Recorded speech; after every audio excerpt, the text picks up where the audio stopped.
విజయనగరం జిల్లా రామభద్రాపురంలో MSME park మీద వివాదం కొనసాగుతోంది. మండలానికి చెందిన గిరిజనులకు 366 ఎకరాలలో ఆర్ఓఎఫ్ పట్టాలు ఇచ్చారు. అందులో 180 ఎకరాలు ఇప్పుడు ఎంఎస్ఎంఈ పార్కుకు తహసీల్దార్ కేటాయించారు.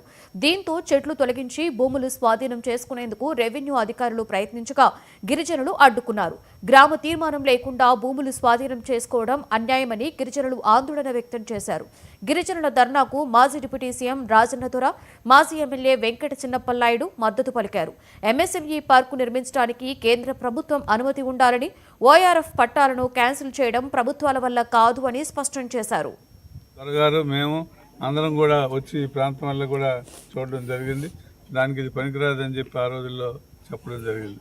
మరి ఈ రోజున ఎక్కడ తీసుకుంటున్నా, ఏ యూనివర్సిటీకి తీసుకున్నా, ఏ ప్రాజెక్ట్ కోసం తీసుకున్నా, ఏ రోడ్డు కోసం తీసుకున్నా, ఏ ప్రాంతంలో నుంచి అయితే అది తీసుకుంటున్నామో వాళ్ళు అక్కడ అనుభవదారుడు, సాగుదారుడు ఎవరుంటే వాళ్ళకి కావాల్సినటువంటి చట్ట ప్రకారంగా వాళ్ళ కాంపెన్సేషన్ ఇచ్చి వాళ్ళని ఒప్పించి తీసుకోవాలా. ప్రభుత్వం చేసినటువంటి అభివృద్ధికి ఎవరు ఆటంకం కాదు, కానీ వాళ్ళకు ఉన్నటువంటి నష్టపరిహారం పూర్తి స్థాయిలో ఇప్పించాలనేది మేము వాళ్ళ పక్షాన ప్రభుత్వాన్ని డిమాండ్ చేస్తాం.